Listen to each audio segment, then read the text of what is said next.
Good evening, Galin. Good evening. Thank you very much for accepting my invitation to take part in the interview on BIPS. It's my pleasure. You are one of the academic staff members with a lot of international experience. As far as I know, you have taken part in summer schools, in intensive programs, in staff weeks, in mobility for teaching or training. You played a role of a trainer and a learner.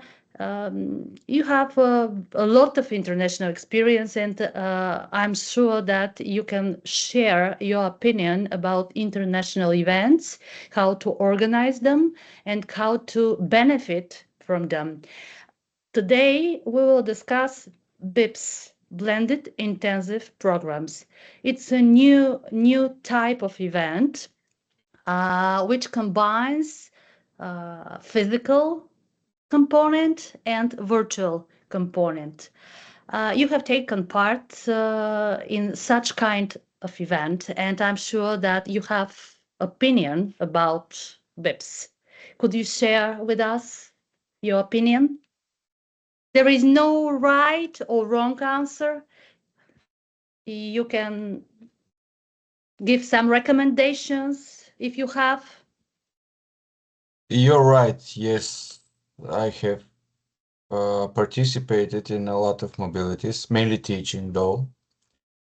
Less training and BIPs. I have been only to BIPs.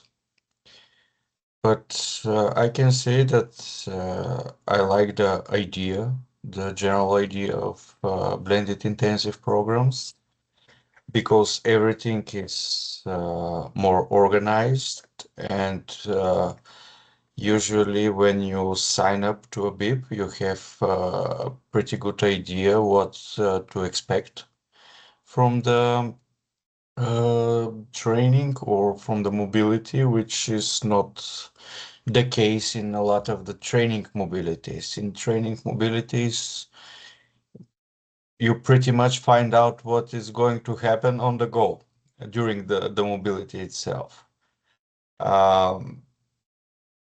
It is good that we have virtual parts, although the BIPs that I have participated in had very light virtual parts usually. And what to say other? I can say that that made me impression about the BIPs. It is the workload. I have been to every kind of mobility there is, and in BIPs the workload is significantly bigger than the other forms, and it's sometimes it could be too much for the participants because at least the BIPs that I have seen were 9 to 5 workload for the whole 5 days. So it's pretty intensive, as is the name. And What about the virtual part? How was it organized? Is it effective? Virtual parts could be organized before, during, or after the mobility, or before and during and after, before, during, and after. What is your opinion? What is your experience with virtual parts? in my experience, all virtual segments that I have seen were usually were before the mobility. Everyone, although there are only two. But there were a quick summary of what's going to happen in the physical part in face-to-face and some additional information that we might need. and some preliminary information that we might need for the BIP. If you were the organizer, which type of virtual part, which scenario of virtual part you will choose, before or after or during or all kind of I virtual personally would do scenarios? both. I would do before and after, both. Why And after? Why after? as a follow-up Mm-hmm. and as some type of finishing touch to the whole thing. And I would make the before part significantly earlier, not just before the BIP, not just before the physical part. Mm. And I would make the virtual part bigger, more important. I would make it a bigger part of the BIP itself. And I will decrease the workload during the physical part if it depends on me. Because no other type of mobility has this intensive workload as the BIPs that I have seen. 5 days, 4 days of them were 9 to 5 load completely. And I think that's the idea of the virtual part, at least partially, to take the load off and to prepare the participants for the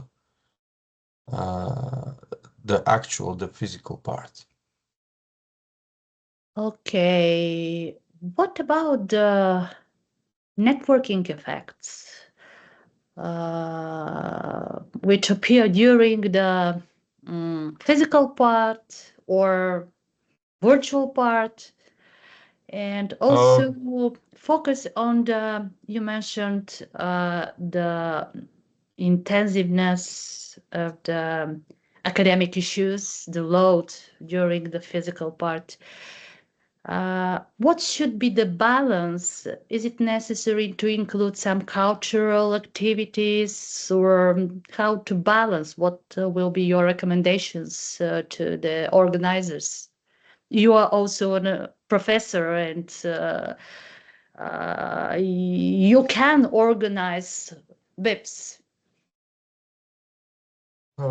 First question, the networking effect. In virtual part, networking effect was maybe completely absent, especially in my case, in my the BIPs that I have participated in, because it was before the program and the participants do not know each other. And after the end of the working session, we just say goodbye and that's it. The physical part of the program provides great opportunities for networking, and I consider it to be one of the big advantages of this group how to say programs, because there are different mobilities, but only BIPs and Staffs Week that are type of mobility for training are in groups. And they provide this great opportunity for networking and for establishing contacts, which is actually very, very good. And I like this part of the intensive programs very much, the networking and the social part. Uh, the cultural events are always good and they always present. And it is good to have a cultural part in the program, but I don't think it is an important part of the BIP.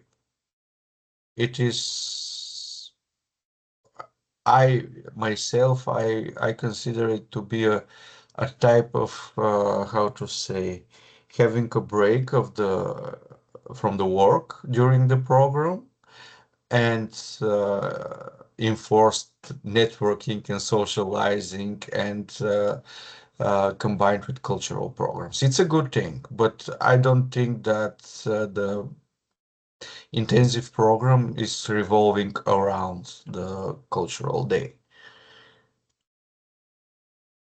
One more question about the size of the BIPs. They are intended to be small size events. They usually bigger. What is your opinion? Is it good to keep the number of the learners up to 20, or they can be larger events such as staff weeks or conferences or summer schools? I've seen enormous summer schools, and not too many, for example, Staffs Week or BIPs that have a lot of people. You said they're designed as a smaller scale event. I think big events are very good, uh, because they provide more networking opportunities. But I don't know. I think it might depend on the topic and the issues that are discussed and the way of the delivering of the material. Some programs maybe are not suited for big numbers of participants. And summer schools are different type because they have mixed students and lecturers and experts, and different types of events and seminars and conferences and everything. So it's easier to include different people, because if what I mean is that if you want to have a large scale event with a lot of participants, it is more difficult to define a topic that could be relevant to all of the participants. Maybe you are not familiar with this information, because most of the BIPs are targeted to only to staff or to students, but BIPs could be targeted both to students and staff. In the same time. Yes, of course, You're the you're right. topic is very, very important. And I don't know why, but the universities do not use these scenarios so much. They prefer one of the scenarios to target their BEP only to students or only to staff. Okay, and the last question that comes to my mind just now. BIPs are intended to be innovative. They should be designed in an innovative way to use, for example, innovative pedagogical approach, teaching or learning approach, or to present some kind of novelty. Do you think that the BIPs that are usually organized by the universities are innovative in this sense of meaning I just expressed? I don't know what do you mean as innovative, because innovative in way of delivering the material is one thing. That Yes, it could be way of it could delivering. be. I have seen a lot of claims about innovative delivery ways, And I don't think that I've seen something so innovative in the last 10 years. Putting some multimedia and some pictures and animations in your slides doesn't make it more innovative. I'm more interested in innovative content, if it is possible, and I think all professionals are interested in innovative content because we want to improve, we want to learn something new. We are not signed in the BIP to be entertained. Yes, It of might course. be another reason for the students. I imagine students could value new delivery approaches, innovative delivery approaches more, and new types of teachings or new type of seminars or something like that. And of course, it's easier for the student auditory to find something new. Yeah. But for professors, for teaching stuff, I think content is the leading factor. Yes, because what are the new instructional strategies?